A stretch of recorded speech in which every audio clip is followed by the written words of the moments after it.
se lo voy a preguntar porque hoy sí estoy que no sé. ¿Por dónde empezamos? Es una muy buena pregunta, pero yo te diría que debemos concentrarnos en el tema militar en este momento. Creo que en estos últimos pronunciamientos de la semana de los Estados Unidos ya ha habido suficiente de advertencias, han sido súper contundentes. Es decir, nadie puede estar pensando que Estados Unidos ha dicho que hay una respuesta significativa si Maduro se atreve a hacerle daño a un hombre como Juan Guaidó, el presidente interino, o a cualquier venezolano, para después retroceder. O que tú en este momento estás escuchando la ironía de un hombre como John Bolton del Departamento de Seguridad decirle, bueno, yo espero que su destino esté en una playa linda y no que paguen las consecuencias de insistir en acompañar a esta narcodictadura. Entonces creo que en este momento los llamados son de manera insistente, primero a la promesa de una ayuda humanitaria que aparentemente está en camino. Eso fue lo que dijeron esta semana en este evento junto al vicepresidente. Lo dijo con más contundencia, de hecho, el vocero de la Casa Blanca decía, es que ya esos 20 millones pasaron a ser estratégicos, logísticos, y no solo Estados Unidos, que es lo que ellos han querido insistir, es una coalición de países que estaría intentando presionar con esa ayuda humanitaria, que por cierto, nosotros podemos pensar que es una técnica que están utilizando como para decirle o darle el ultimátum definitivo a Nicolás Maduro, pero sí se necesita la ayuda humanitaria. Claro, es decir, claro, la lucha política de sacarlo del poder, que es lo que decíamos todos los venezolanos, con todo esto que nos ha dado la Constitución, no es un golpe de Estado, sino con las herramientas de nuestras propias leyes, se tiene que acompañar con una realidad, y es que esta semana 11.000 venezolanos con diálisis están en riesgo de morir. Esa no es un invento, no es ya una frase hecha de decir que tenemos 20 años en los que el Venezuela ha pasado hambre o ha estado a punto, peligro de muerte. Es que es una realidad. Solo hablando de los pacientes con alguna condición crónica de salud, son 11.000 con diálisis quienes no tienen el servicio de la máquina porque se va la luz, porque se va el agua y la máquina falla, tiene que reiniciarse, y hace 3 días se quedaron sin diálisis. Es decir, si ellos no reciben el tratamiento, mueren. 11.000 personas pueden morir solo esta semana. Entonces, sí es una emergencia. Y el llamado, por supuesto, que los militares, te digo que nos concentremos allí, porque hay muchísimas experiencias en el mundo que te han dado a entender que cuando un líder pierde el apoyo internacional, cuando no tiene sustento económico, supongamos que es el interés lo que mantiene ahora la lealtad de los militares en Venezuela, no hay asidero para seguir allí fieles a una narcotiranía que se está desmoronando. Creo que este es el momento de pensar que podríamos estar en ese punto. Y el tema de la ayuda humanitaria, yo lo hablaba con Juan Guaidó esta semana que estuve con él, y le preguntaba, ¿cómo va a llegar, Juan? Porque ese es el tema, ¿cómo va a llegar la ayuda humanitaria? Entonces me decía, por vía terrestre, ya sea por Colombia o también por puertos, marítima, ¿no? por Aruba. Por Aruba, etc. Ahora, el tema es, le digo a Juan, ¿y quién la va a distribuir? O sea, va a llegar, pero ¿y luego? Y me decía algo que para muchos no como que muy inocente, para otros tiene un mensaje detrás, que fue, pues los militares serán responsables de la distribución. Exacto. Allá ellos sabrán si ayudan o no a los venezolanos. Me pareció un mensaje a mí, no inocente, sino un mensaje muy, muy poderoso. Pero hay ayudar y responsabilizar al militar.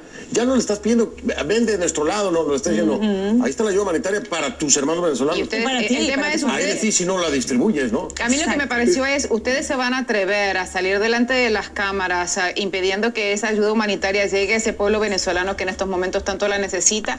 También me llamó mucho la atención cuando inclusive en la conferencia que se dio acá en los Estados Unidos, en Washington, el representante de comercio, ¿no? el señor Carlos Vecchio, y mencionaban el hecho de que vamos a necesitar cierta cooperación de los militares o de Maduro para dejar entrar. Y uno dice, ¿cómo vamos a pedirle la cooperación en estos momentos cuando sabemos que van a cooperar cero?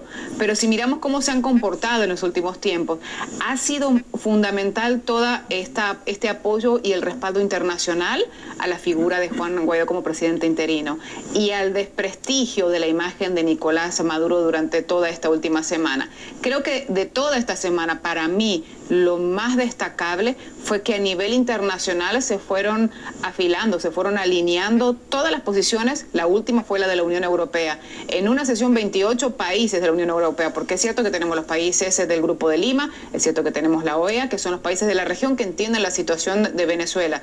Pero lo más significativo fue durante esta semana, el jueves, la votación por parte de la Unión Europea, 28 países alineados en reconocer a Juan Guaidó y desconocer a a Nicolás Maduro. Eso me parece que fue, ese era lo que faltaba en estos momentos para poder darle la legitimidad que necesitaba la imagen de Juan Guaidó. Y a partir de ahí empezar a negociar directamente con él, porque recordemos que lo que dijo la Unión Europea es: nosotros nos ponemos a disposición de la hoja de ruta establecida por el presidente interino. Que presenta esta semana su plan país. Y que esta semana presentó su plan país. Claro. Eso es el punto crucial, porque a nivel internacional el reconocimiento ya queda obviamente que establecido de Juan Guaidó como presidente interino, y a partir de ahí todos los países van a empezar a negociar con él.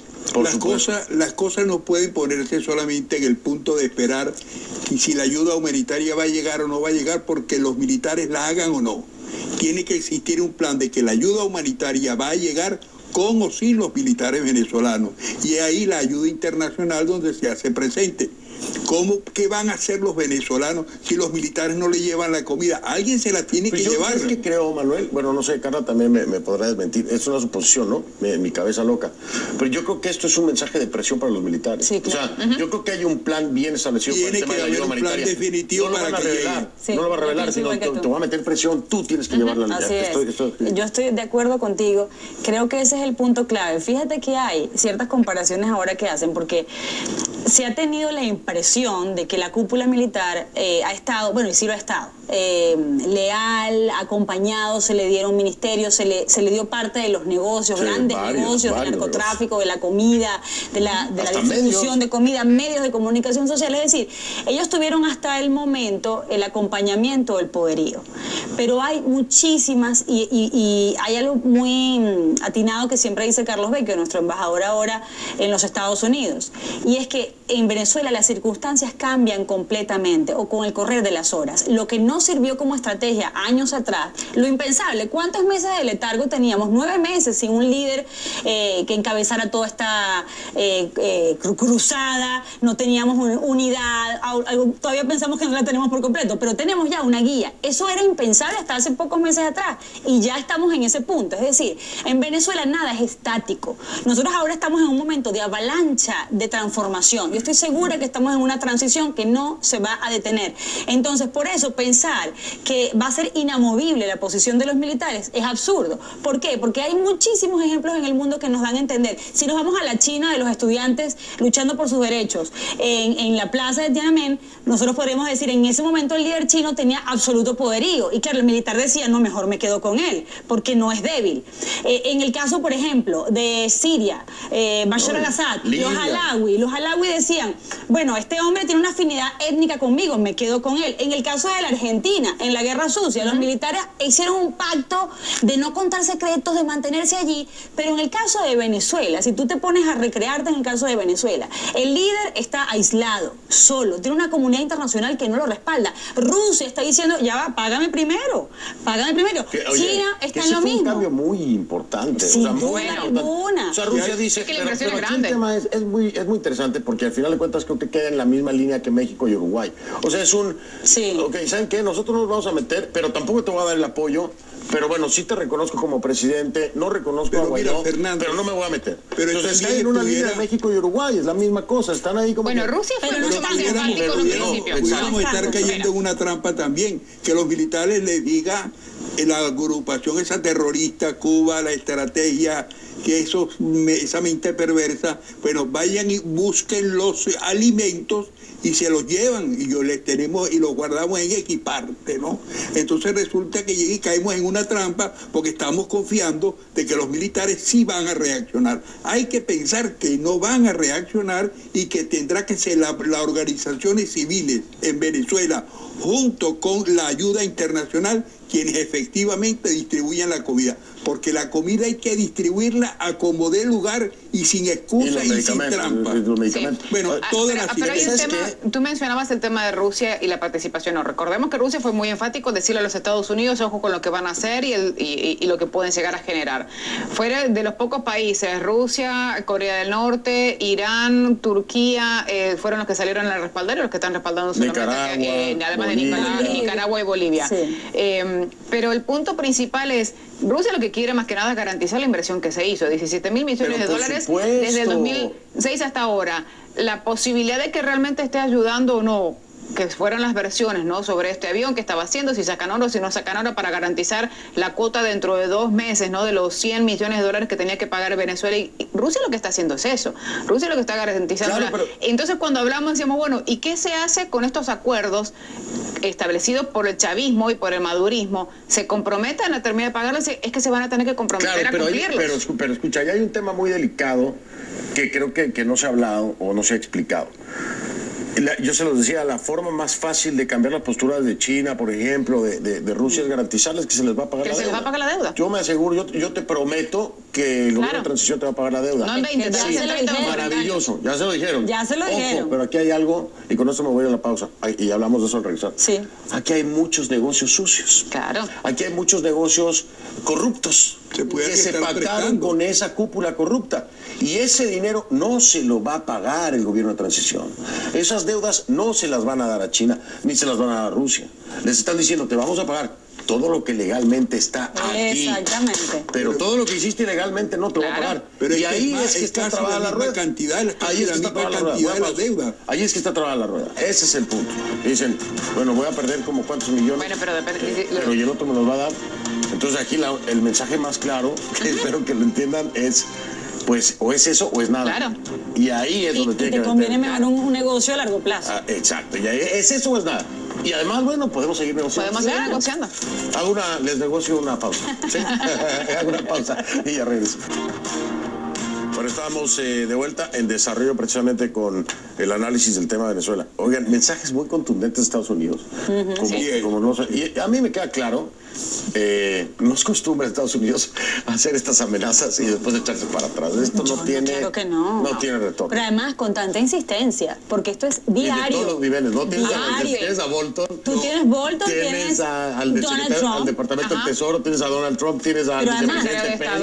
Además, ¿cuántas veces tú habías visto una rueda de prensa que se concentrara prácticamente solo en Venezuela, de Nuchin y del propio Bolton? Nunca. Además, esa libreta aquí casual, Oye, con los 5.000 tropas. Pero además eran todos los expertos en Fox 5.000 efectivos. Que en Panamá, que con el tema de Noriega, fueron 25.000 tropas, pues. Pero mira, las tengo. Pero eso fue mensaje. Pero las tengo allí, tengo las además tropas. el mensajito de Bolton eran 5.000 nada más. Sí, nada más a Colombia. A Colombia, exactamente. Brasil, Pero Ecuador, una cooperación, además con un ejército que está entrenado por nosotros. Con una base militar en Colombia. Y aparte de eso, lo que te está diciendo el propio presidente de Colombia, que a Maduro le quedan pocas cosas. Claro. Eso fue impresionante. ¿no? Impresionante porque él se había mantenido como callado por sus propios problemas internos, obvio, ¿no? Tenía allí después del atentado, eso fue terrible para ellos. Pero esa decisión pero fue como definitivo, ¿no? Fue muy contundente. Horas. Si supieran algo que no sabemos. Pero mira, yo creo que hay un par de factores, porque dentro del tema... Eso con lo de Pence.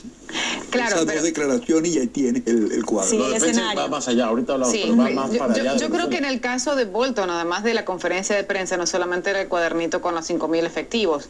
Yo creo que, y que recién lo mencionábamos, dentro de la conferencia de prensa, lo más importante es cuando dice, sí, y enfático en el tema de Venezuela, pero acá el problema mayor no es Venezuela, el problema mayor es Cuba.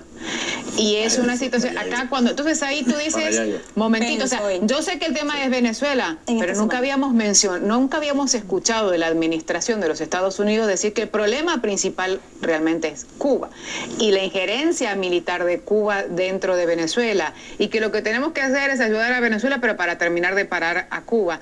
Nunca lo habíamos escuchado, ni siquiera de esa forma tan enfática, por las organizaciones internacionales y por los presidentes. Y en el caso de Colombia está en otra situación, porque sabemos que está negociando para que les devuelvan a la extradición, los líderes del ELN. Y fíjate lo que dijo también, vamos a quitarle a Cuba esos dos países a la tiranía cubana. Los satélites de Cuba. Vamos a quitarle.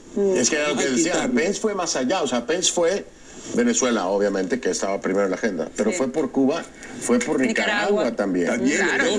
Eso es un reshape. Porque además ellos saben que incide, impacta definitivamente. Es decir, la resolución del conflicto político en Venezuela va a transformar la realidad del hemisferio occidental.